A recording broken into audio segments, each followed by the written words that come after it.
யாருன்னா ரொம்ப பிடிக்கும், சின்னவனா பெரியவனா? ரெண்டு பேருமே ஒண்ணுதான். இந்த மாதிரி கேனத்தனமா ஏதாவது பேசிருந்தேன்னு வச்சுக்கே, பண்ணி இல்ல பண்ணி பண்ணிய கொண்டுட்டு போயிட்டே இருப்பேன். சின்னவனா பெரியவனா? சின்னவனா கொஞ்சம் பாசம் அதிகம் சார். நினைச்ச. ஏன்னா நீ ரெண்டு ஆம்பளை பசங்களுக்கு அப்பன்னு தெரிஞ்சது இந்த சின்னவன் பிறந்ததுக்கு அப்புறம் தான் இல்லையா? இருக்கலாம் சார். ஏண்டா முட்டாள், முதல்ல நீ அப்பன்னு தெரிஞ்சதே பெரியவனால தானடா. அப்ப பெரியவன் மேலதானே பாசம் அதிகமா இருக்கணும். உனக்கு புரியல. உனக்கு சின்னவன் தான் ரொம்ப இஷ்டம்னு யாருக்கும் தெரியாதுன்னு நினைச்சிட்டு இருக்க. ஆனா ஒரு மூலையில இருந்து பெரியவன் எல்லாத்தையும் பார்த்துக்கிட்டே இருப்பான்.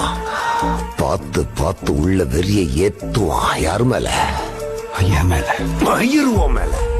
உன் மேல இருக்கிற வெறியாகணும். உன் சின்னவன் மேல வெறிய ஏத்தி ஏத்தி நாளைக்கு நீ செத்ததுக்கு அப்புறம் சொத்து விஷயத்துல பெரியவன் சின்னவனை ஏமாத்திட்டான்னா செத்து நீ என்ன பண்ணுவ?